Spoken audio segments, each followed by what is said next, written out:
Yeah. Lord Brunson back at you with the back at you, and I am the best reporting on the Eagles. Yo, shout out to y'all, man, for just being lovely people, man. You know what I'm saying? Shout out to y'all for just making the Eagles content creator community that much better, man. You know what I'm saying? Without the subs, I just want to let y'all know this. Without the subs, man, a lot of us wouldn't have a voice on YouTube. So thank y'all for liking, thank y'all for subscribing. Please continue to do so. Now let's get into these meat and potatoes, man. Listen, man. The Philadelphia Eagles got to follow a sort of a pecking order strategy in terms of, you know, dealing with this year's draft. You really don't want to overthink this year. You don't want to reach. You don't want to reach, man. You know what I'm saying? It's been countless busts and countless guys that we drafted in the first round who haven't materialized into nothing, man. For the last 4 or 5 years, man, we just been drafting dudes in the first round who right now we should be in a much better place. A much better place. 2017 happened, and the more and more I think about it, 2017 was looking like we captured lightning in the bottle, but you can't take away the title. You can't.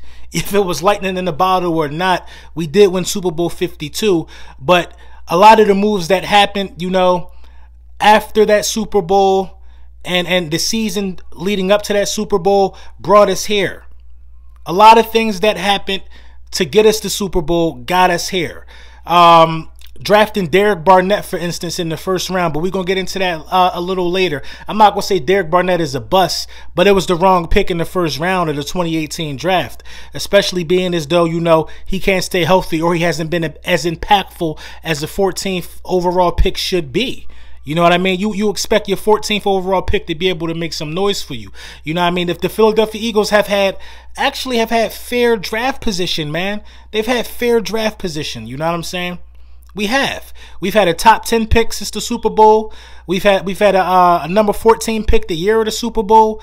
We've been fair. We've been decent, and we come out and we do things, you know, that are unbecoming of what we should be doing. And it's a lot of the reason why we in the situation we in, man. You know what I'm saying? So you got to have a pecking order this year, I think. I think if you could design something like this right here that shows you, you know what I mean, what tier these guys should be in. So I got Trevor Lawrence, I have Penny Sewell, and I have Jamar Chase in the top 3 of a tier. You know what I'm saying? It's really only 2 people in the top three in this tier, in this elite tier.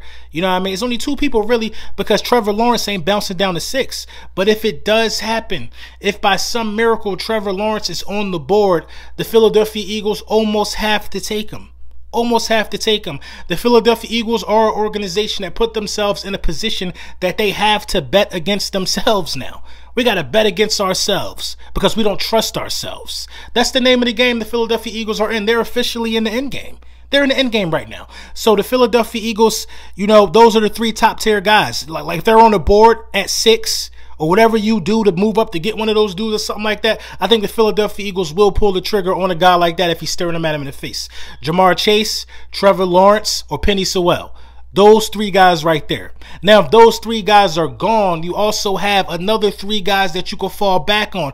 Remind you, 3 and 3 is 6. I did simple mathematics to come up with a pecking order for this.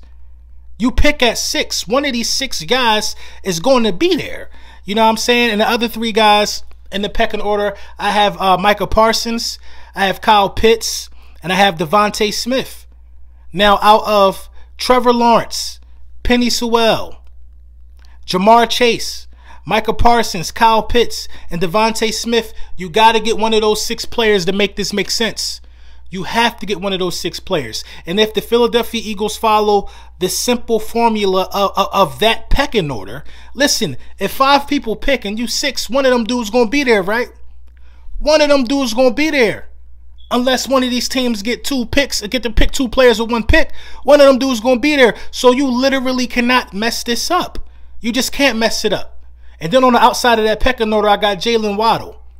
You have an opportunity. I'll throw another player in. It's so much talent in this draft. So much talent in this draft that the Philadelphia Eagles should not have a hard time making the pick.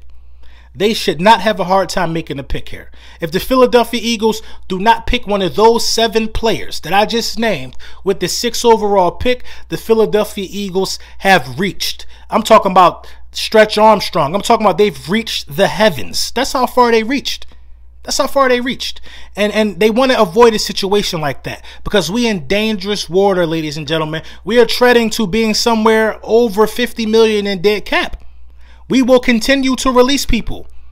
People will get released. This is not the end of what you just saw with Deshaun Jackson. Now you're hearing about Alshon Jeffrey in March. Then you're going to be hearing about Malik Jackson. You could be hearing about Darius Slay. These are contracts with guaranteed money tied to them that's going to add to the dead cap space. And the Philadelphia Eagles have to do their due diligence. They have to do their due diligence because it's a rebuild. You know what I'm saying? I'm not interested in picking a quarterback in this year's draft for the simple fact of this, man. If it ain't Trevor Lawrence, I think that our guy that we should be running with anyway, and Jalen Hurts, is better than all of these other dudes by a mile. I think Jalen Hurts is better than every quarterback in this draft class, with the exception of Trevor Lawrence. I think he's better than everybody. So if Trevor Lawrence is gone, then the light bulb should already click. We're going to start building around Jalen. What is he, 22, 23 years old on a rookie deal? Make it make sense. You got to build around this dude now if Trevor Lawrence is gone. Seriously, let's not complicate this. Let's not complicate this. Let's not reach. Let's not do things that have us in a situation choosing between a Derek Barnett or Josh Sweat. Why should we be choosing between Derek Barnett and Josh Sweat? Because I don't think we'll be able to keep both of them, but I would like to keep at least one of them. Why should we be choosing between a 14th overall pick and a dude who was picked in the 4th round? That's because we just don't draft very well in the 1st round. We don't do it.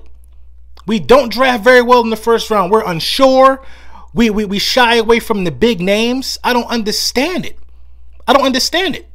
You know, we don't have confidence. We lose all confidence when it's time to make a 1st round pick. We can't do that this year. We can't do that. This organization can't afford it. So you got 7 players that you got to grab. Grab one of them 7 players. And one of the dudes already basically X himself out because it's a long shot that Trevor Lawrence goes down to 6. It's a long shot. That's the first name being called. You know what I'm saying? I'm willing to bet on that.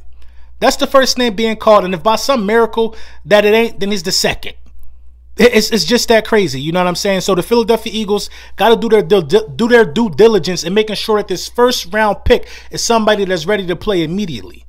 You know what I'm saying? So get ready for, get ready for a lot of money talk, a lot of cap talk. Get ready for the cap number to continue to swell. Get ready to see a really, really young roster out there next year. A lot of guys who you're not familiar with. Get ready to see a whole new look Philadelphia Eagles team because that's the direction that we headed in. And quite frankly, yeah, it's sad that it had to end like this and we had to end up in a situation like this. But listen, man, we still hungry as a fan base. We still got the best fan base in the world. And we've been degraded to almost forgetting that a Super Bowl happened a few years ago. We don't even act like it happened no more. So at least we still hungry. A lot of ways you can start to rebuild and start fixing this, but the first thing you can do to rebuild and start fixing this is give the keys to Jalen Hurts. Do not make this complicated because it could take years to find another quarterback as good as Jalen Hurts. Let me know what y'all think in the comments, man.